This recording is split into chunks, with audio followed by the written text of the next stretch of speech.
Oh, it's definitely a Definitely gonna project. take some elbow grease on this one. Yeah, it's definitely a project. I'm Mike Dimas, and this is Pinball Shenanigans.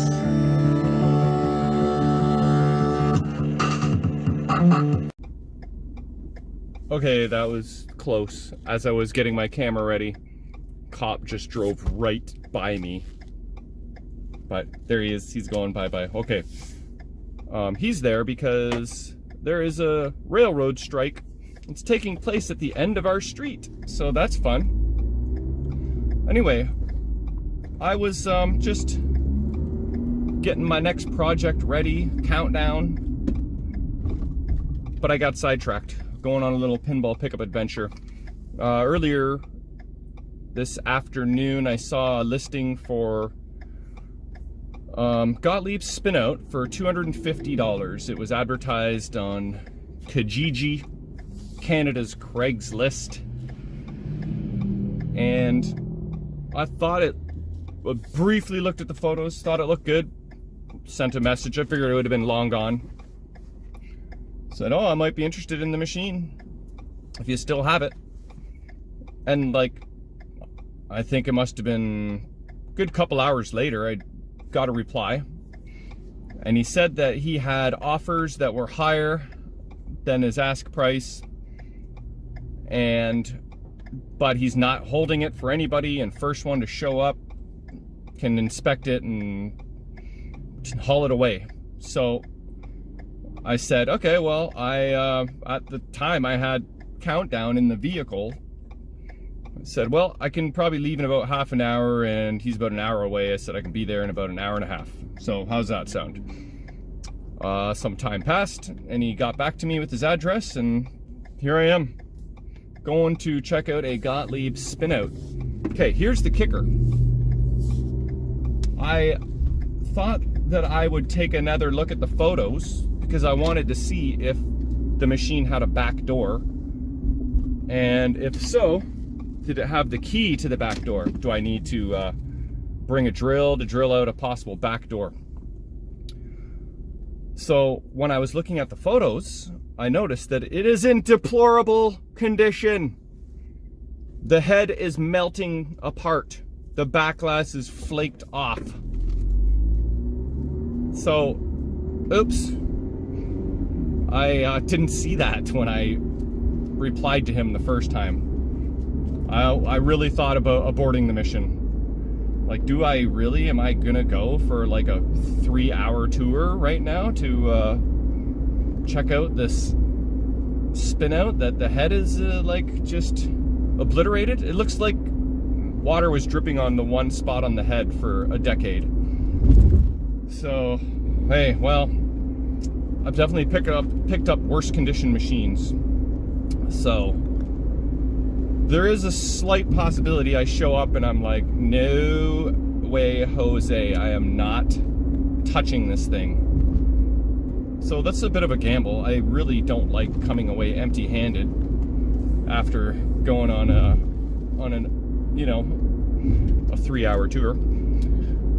Maybe if it was like 20 minutes away and I could, I'm gonna spend lots of time, and gas money is through the roof. Like, this is record gas money times. On a side note, today is the very first day in London, Ontario, that the mask mandate has been lifted. Yeah, and it's like middle of March. I know a lot of other countries and the rest of the world are kind of, I guess, have already done that and way ahead of the program on that. But anyway, today is no mask day, railroad strike at the end of the street day, and going to check out a Gottlieb Spin Out with a head that is melting into obliteration day. So I will keep you posted.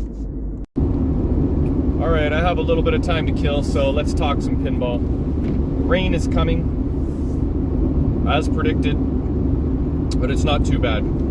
And I just saw an undercover cop pull someone over, so no speeding. Okay, so what's going on in the pinball world? Texas Pinball Festival, I think, is happening this weekend. I have never been. I think it would be friggin' awesome to go, but I'm not going to be there. I would like to go one of these days, but there's going to be some local constituents going from our southwestern Ontario area. I know there's some people going. I'll be watching tournament coverage and you know, whatever other footage I can find, but mainly interested in the tournament. I forget what that one's called, but or if it's one of the majors. I completely forget. And that's run by what's his name again? Mind fart, do. I sold him actually Ed Vanderveen, thank you. You're probably shouting at through the screen. Actually sold him a set of new old stock Batman Forever green ramps. Those are basically unobtainium, but Ed obtained them, and he was very happy with my shipping and packing. Said I friggin' bulletproofed it. It was not cheap to ship too. From London, Ontario to Texas, it was pricey, but it's not something you want to mess with. If you're gonna ship those ramps, you want to make sure they arrive in one piece. Anyway, so hopefully that show is awesome, and yeah, I'm sad. There's not going to be like a lot of announcements, I heard. Is that true? No new reveals? That can't be right. But there was a reveal just on Saturday. You probably watched it, because today's Monday. A couple days ago, it was Weird Al Yankovic's Natural Museum Tour, or whatever it's called. And Jay the neighbor and I actually watched the grand revealing from Buffalo Pinball with Multimorphic dude was on the stream as well. I forget his name as well. I know it, but it's not a name I say too often, so it's in the brain file somewhere. But yeah, P3 guy. And actually, I thought that the game looked awesome. I think P3, this is going to be their greatest success. I think I heard they sold out of their 126 LE machines already, so that's pretty sweet. This is P3's main push into the pinball industry. This is really gonna, I think, put them on the map. I mean, they're already on the map, but they haven't exactly been flying off the shelves, and they aren't cheap. But this is like the TSN turning point, in my opinion. So good for P3. Good job, Buffalo, with the stream. And I noticed they were doing a contest to win a Translite, Weird Al Translite. And it said, oh, you only got 15 minutes left, so I jumped on so quick. It's like, do you want to pick Team Kevin or Team Multimorphic? There's a guy named Jerry from Multimorphic, Jerry Stellenberg, I think that's it. So I quickly picked Kevin because I think that Kevin's a better player than Jerry. And then I only realized afterwards that I think Colin McAlpine, former champion of Pinburg, was playing on behalf of Jerry Stellenberg. So you had to pick the winner. And I didn't watch the whole stream, but I am going to assume Pinburg champion Colin McAlpine probably won. And if you pick the right team, then your name would get entered into the draw, and then you could win the Translate. I did not get any email or message saying that I won a Translate, so I guess I failed. Anyway, that was pretty sweet. I would have liked to win a Translate, but not like I have any wall space to put it on, but still.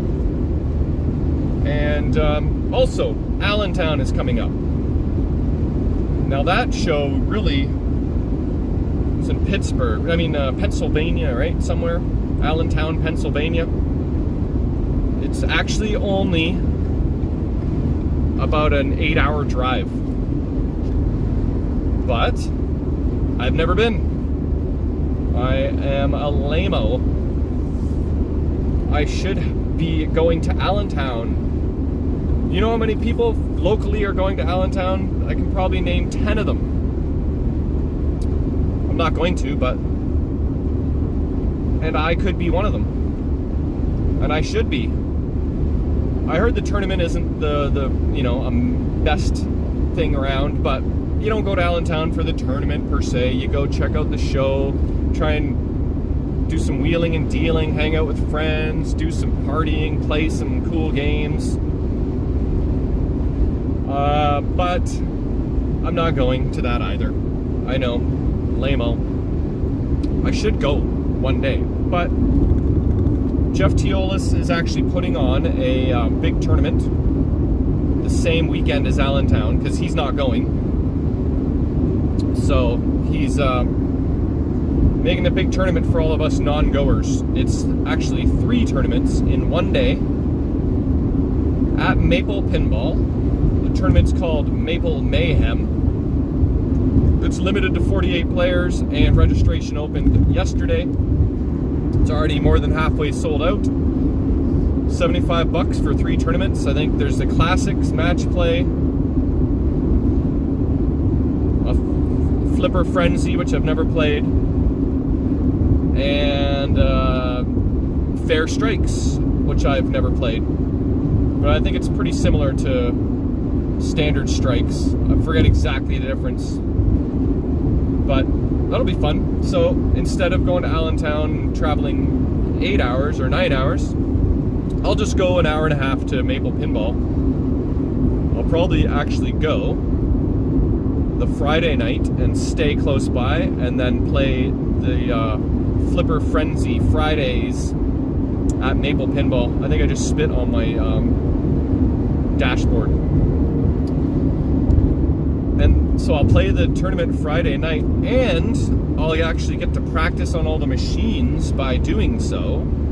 And then I won't have to get up at silly o'clock in the morning, drive an hour and a half. Hopefully I'll find a spot close, and then I can sleep in-ish. Well, I think the tournament starts pretty early, like 9. So I would have had to get up at like 6 a.m. I don't like 6 a.m. I try not to see any 6, 7, 8s, or 9s on my alarm clock. That's the golden rule. So that's the plan. Go Friday night, play the Flipper Frenzy, stay overnight. Saturday, play 3 tournaments. While Allentown is going on, at least I will still not have too much FOMO, because I'll be hanging out with a bunch of cool people that are not at Allentown. And sounds like it's a good turnout so far, so. Alright, enough blabbering on. I think I got a turn coming up here, possibly, and I should pay attention. So, we'll see you over at Spin Out. Hopefully I'll catch a little bit of the action while we are there. And then it just kind of sat, and I said, well, let's store it. Yeah, and unfortunately the storage Yeah, it didn't. storage took its toll on it. So it was like somehow just the roof, you said, of the storage unit, or something had to, because it got water on it. Yeah. So. But I don't think water got in, like, because I know Let's see. lights up and everything else. There's a little bit of crud in there.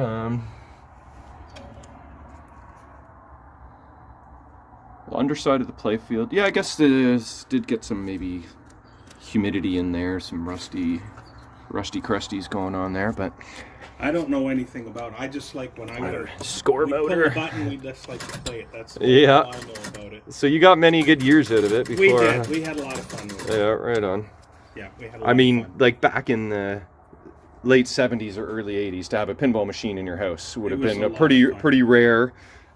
thing, and I imagine all the neighborhood kids would be. And that's why, you know, we didn't have to use the quarters. You just flip this little button here. Oh yeah. Dad had it set up. No money, just flip it and away you went. On free play, so yeah, no quarters needed. You didn't have to. You might have had to still do your chores to get play time on it. Yeah, that's hilarious. You got it. So here's the unfortunate spot where the guy out of Hamilton told me he knows a guy. If I wanted to get it, he may have like a box. Like it wouldn't be the same. I had another header that you could. Then you just transfer everything over. You know, that would be the best bet, probably, to just get a new head, new back glass, and then transfer all the guts. And that's exactly what he suggested. Exactly. Here is the guts. Yep, it's pretty extensive. I mean, some stuff seized up. It'll almost be better off to replace, rather than restore a lot of these components. It's definitely... it's definitely a project. Gonna take some elbow grease on this one. Yeah, it's definitely a project. Is that like one of those little hornet's nest or something? Oh, could be. I've never even looked in the eye. It's just fun to explore, see what all types of critters and creatures have been in here. Oh wow, that is many different pinball machines suffer different fates, and this one took it to hit to the head. Oh yeah. So I might as well. And a guy said, "Well, why don't?" Like he said, "I don't want to fix it." He said, "I'll buy it from you, but all I want to buy is the tape. This part. Just the playing field. Make a coffee table out of it." Oh, really? He said, "I'll give you $200 just for that." I said, "No, I'm not going to take it apart. Right. I mean, somebody may want to try and fix it, so there's no way I want to." I mean, I've bought a lot of machines, and I've never had to part one out yet. But sometimes, unfortunately. And then, do you sell them when you get them done? Yep, I do. I'm gonna keep your email on because you never know.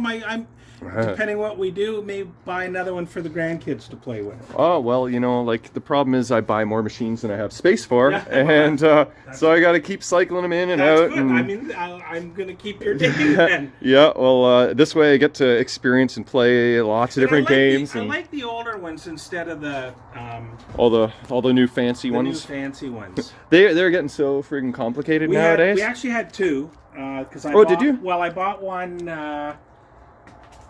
It would have been probably late 80s. Strange Science. Oh, that's an awesome game. Oh, it was my buddy has one. 5 balls at once going. Yeah, ramps and cool sounds and everything. And the kids weren't using it, and so I sold it. The only reason I kept this one is because this is one that I had back from when I was a kid. Right, this is your childhood toy. So that's why I kept it. I figured I'd try and fix it. And then I said, nah, you know what? It's too bad I missed out on the Strange Science because my buddy has one. It's a really, and he like actually built a new cabinet for it from scratch because it was not in good shape. Such a neat machine. Well, the one I had was almost perfect. Oh really? Yeah. Yeah. Still played, did everything. If you had it back then too, then yeah, wouldn't have been all that old, right? Yeah, no, I bet you when I bought it, it was... I think I bought it probably late 80s or early 90s. Oh, okay. Yep, I think it's about a 1985 or 86 machine. So it wouldn't have been that old. Yeah, right, for sure. There's your spinners not seized up. All right, well, that is... Here's the date. 1975. Okay. On the back glass anyway, so... All right. Well, that's the tour of the Spin Out there. All right. Okay. Doing forward camera just for a couple seconds here for fun, because this street is called Stonehenge Street, and I don't know if this is the reason why, but take a look on the left here. It's quite the rock formation structure. There it is, Stonehenge Street. Okay, so, one moment. Check it out, Spin Out is not in the back seat. I'm cold, by the way. My nose looks red. It got real cold real quick. So, let's get rid of my gum, sorry. That was in a worse shape than I was expecting, so for maybe the first time ever have I went to pick up a pinball machine and I come back empty-handed. So that is a pinball shenanigans first. I know once I went and picked up a machine. No, went to pick up a machine and I ended up passing on it. We couldn't agree on the price for the condition. So I thought I was gonna come away empty-handed that day. But on the way back, I went to local buddy in Kamoka, Dave Flitton, and ended up buying a Terminator 2 off of him on the way back. So almost came away empty-handed then, but did not. This, nada. I got nada. All I got is the adventure, the footage, and the story. Let me pull over here and make sure I got my GPS on and that I make the right turns. But yeah, so pinball shenanigans adventure, the first time empty-handed. Okay, well, I guess that's something. Anyway, I got an hour and 15 minutes before I got home. I guess that is the end of this one. Dave was cool. He'll sell that machine. He's got like 4 other people lined up. I appreciate that he let me have first crack at it, but I'm actually going to pass and let the next guy in line spend the 500 hours to restore that thing. That text was for another deal that is going to be happening in the very near future. So there is going to be another pinball shenanigans adventure video coming, let's just say in about a week. So stay tuned for that. That, due to that text, is probably now a done deal. Oh, here we go, here we go. Yep, that's the email for the money transfer. All right, I gotta pay up, secure this deal. All right, we'll talk to you guys on the next one.